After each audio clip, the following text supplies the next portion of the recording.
আল্লাহর গোলামি করে, তার কোনো সমস্যা নাই, কোনো চিন্তা নাই। নূহ আলাইহিস সালামের সময় একটি ঘটনা, আল্লাহর নবী নূহ আলাইহিস সালাম যখন একজন বুড়িমাকে বলছেন, বুড়িমা এই যে প্লাবন হবে, একটু তুমি অপেক্ষা করো, প্লাবন হবে, তুমি রেডি হয়ে থাকো, প্লাবন যখন শুরু হবে আমি তোমাকে আমার নৌকার মধ্যে তুলে নেব। আমার ভাইয়েরা, আমি সংক্ষিপ্তভাবে কথা বোঝানোর জন্য কথাটি বলছি। নূহ আলাইহিস সালাম এই বুড়ি মায়ের কথা ভুলে গিয়েছেন, বুড়ি মায়ের কথা মনে নাই। প্লাবন শুরু হয়ে গেল। দীর্ঘ কয়দিন প্লাবন হয়েছিল বলেন তো দেখি, বলেন কয়দিন প্লাবন হয়েছিল? কয় মাস? এটাও জানেন না? হাইরে জাতির জন্য দুর্ভাগ্য যে নূহ আলাইহিস সালামের প্লাবন কতদিন হলো এটা আমরা জানি না। সম্মানিত প্রিয় ভাইয়েরা, নূহ আলাইহিস সালামের প্লাবন হয়েছিল 40 দিন। কয়দিন? 40 দিন প্লাবন হলো। এই 40 দিন যখন প্লাবন হলো, তখন আল্লাহর নবী নূহ আলাইহিস সালাম ওই যে বুড়িমাকে বলেছে, বুড়িমা রেডি হয়ে থাকো, প্লাবন শুরু হলে আমি তোমাকে কোথায় তুলবো? নৌকাতে তুলবো। প্রিয় ভাইয়েরা আমার, প্লাবন শুরু হয়ে গেল। আল্লাহর নবী নূহ আলাইহিস সালাম ওই বুড়ি মায়ের কথা ভুলে গিয়েছেন, বুড়ি মায়ের কথা ভুলে গিয়েছেন। দীর্ঘ 40 দিন প্লাবন হলো। পৃথিবীর সকল সাগর, পাহাড় পর্বতগুলো, সারা দুনিয়াগুলো কি হলো? ধ্বংস হয়ে গেল, ডুবে গেল। বুড়ি মায়ের কথা ভুলে গিয়েছে।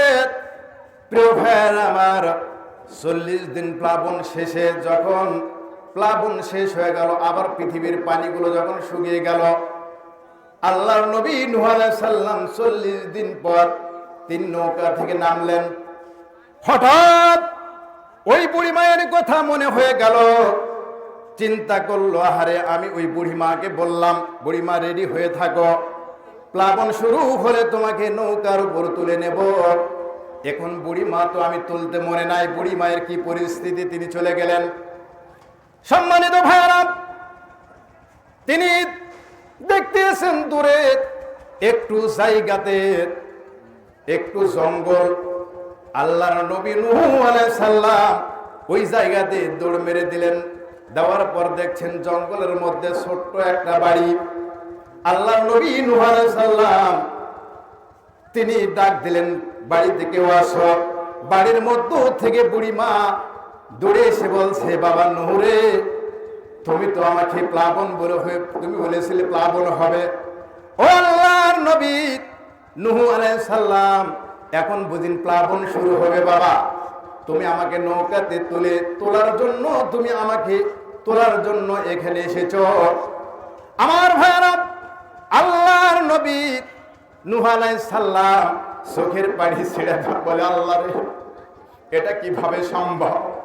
সারা দুনিয়ার সকল পাহাড় পর্বত গাছপালা সব ধ্বংস হয়ে গেল। আমার মনে নাই বুড়িমাকে নৌকাতে তোলার জন্য, আমার মনে নাই।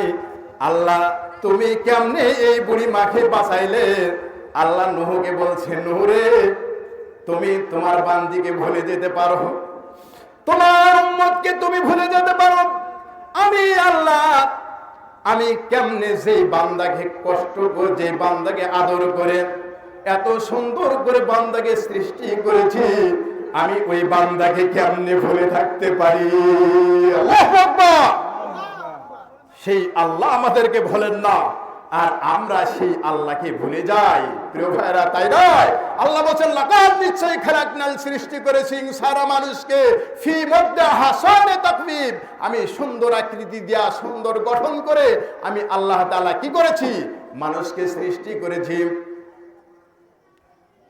প্রিয় ভাইরা আমার, আল্লাহ কিন্তু যখন মানুষ সৃষ্টি করেন, ওয়াইজ ক্বালা বললেন, রব্বুকা, আপনার রব, লিল মালাইকাতি, ফেরেশতাগণের কাছে, ইন্নী নিশ্চয় জাইলুন পাঠাবো আরদি জমিনে খলিফা, আমার প্রতিনিধি। এই কথা যখন কার কাছে বললেন, কার কাছে বলেছিলেন? ফেরেশতাদের কাছে বলেননি। ফেরেশতারা কি বলল? ক্বালু আতাজআলু ফিহা মা ইফসুদু ফিহা, আপনি এমন একটা জাতি সৃষ্টি করবেন যেই জাতিরা, যেই সম্প্রদায় ফাসাদ সৃষ্টি করবে, রক্ত প্রবাহিত করবে। ওয়া নাহনু নুসাব্বিহু বিহামদিকা ওয়া নুকাদ্দিসু লাকা, আমরা কি আপনার গুণকীর্তন করছি না, আপনার প্রশংসা করছি না? আমরা আপনার প্রশংসা করছি, তারপরও কেন আপনি এই সমস্ত জাতিকে সৃষ্টি করবেন? আল্লাহ তাদের কথা শুনেছেন? শুনেছেন? প্রিয় ভাইয়েরা আমার, তাদের কথা আল্লাহ শুনলেন না। আল্লাহ তাআলা আমাদেরকে কি করলেন? এই আদরের মানুষগুলোকে সৃষ্টি করলেন। করার পর আল্লাহ কি করলেন? জান্নাতের মধ্যে দিলেন। কাকে দিলেন? আদম আলাইহিস সালামকে দিলেন। প্রিয় ভাইয়েরা আমার, আমার সময় সংক্ষিপ্ত হয়ে আসতেছে, এই জন্য বেশি কথা বলার সুযোগ হচ্ছে না, আমি তাড়াহুড়া করে কথাগুলো বলছি। প্রিয় ভাইয়েরা আমার, তাহলে ঈমান আনার পর কি করতে হবে? ঈমানে সলিহাত করতে হবে। কি করতে হবে? সলিহাত করতে হবে।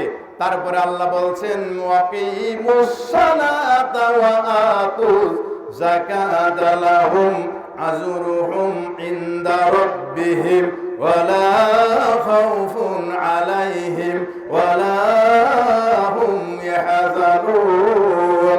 যদি ঈমান আনো আর ঈমানে সলিহাত করো, তার তৃতীয় চ্যাপ্টার হলো ওয়াকিমুস সালাত, যদি নামাজ আদায় করো আর যাকাত দাও, লাহুম আজরুহুম ইনদা রাব্বিহিম, তোমাদের রবের পক্ষ থেকে অশেষ পুরস্কার।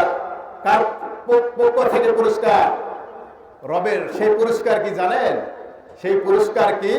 প্রিয় ভাইয়ের আমার, আমি সালাত ব্যাপারে কিছু কথা বলতাম, সংক্ষিপ্ত সময়ের কারণে আমি সেই দিকে আর যাচ্ছি না। সম্মানিত উপস্থিতি ভাইয়ের আমার, আল্লাহ তাআলা বলছেন, বান্দা তুমি যদি ঈমান আনো, ঈমানে সলিহাত করো, ওয়াকিমুস সালাত, নামাজ প্রতিষ্ঠিত করো, তো যাকাত, যাকাত দাও, লাহুম আজরুহুম ইনদা রাব্বিহিম, তোমার রবের পক্ষ থেকে তোমার জন্য শেষ পুরস্কার। সেই পুরস্কার কি জানেন? দেখেছেন সেই পুরস্কার? কেউ দেখেছেন? দেখেছেন কে বলেন তো? দেখেছেন কে? তাও জানেন না।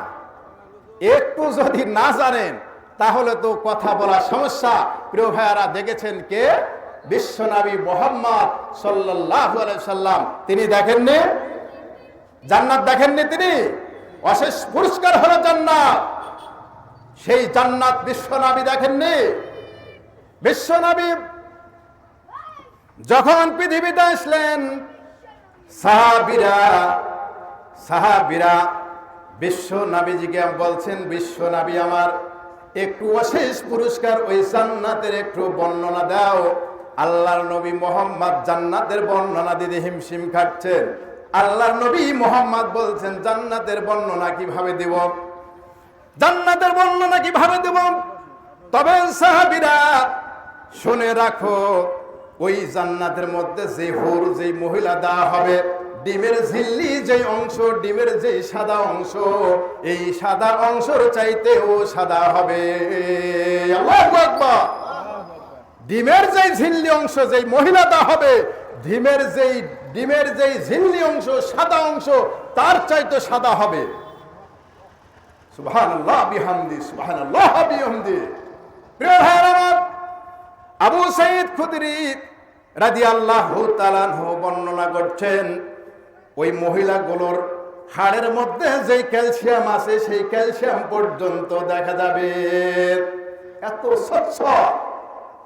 আল্লাহর নবীজি আমার বললেন, ওই জান্নাতের অশেষ পুরস্কারের মধ্য থেকে যেই মহিলা দেওয়া হবে, ওই পৃথিবী যদি, সারা দুনিয়া, সারা পৃথিবী যদি বিক্রি করে দেওয়া যায়, সারা দুনিয়ার যেই মূল্য হবে, জান্নাতি মহিলাগুলো যেই উন্নি পরে থাকবে, ওই উন্নির সমান দাম হবে না। সুবহানাল্লাহ। সেই যে উন্নি পরে থাকবে, এই উন্নির সমান এই পৃথিবীর দাম হবে না। প্রিয় ভাইয়ের আমার, আমি আর কথা বাড়াচ্ছি না, আমি আপনাদেরকে সবিনয় অনুরোধ করছি যে আল্লাহ তাআলা অশেষ পুরস্কার দিবেন যদি ঈমান আনেন, ঈমানে সলিহাত করেন, অকিমুস সালাত নামাজ আদায় করেন, ওয়াতুজ যাকাত যাকাত দেন, তাহলে আল্লাহ তাআলা এই অশেষ পুরস্কার দিবেন। ওয়ালা খাউফুন আলাইহিম ওয়ালা হুম ইয়াহজানুন। ওই সেই দুর্যোগময় মুহূর্তে যেই সময় সূর্যগুলো আধাত মাথার নিচে আসবে, সেই দিন আপনার কোনো সমস্যা নাই, কোনো চিন্তা নাই, কোনো ভাবনা নাই, আপনি আরশের ছায়া পাবেন।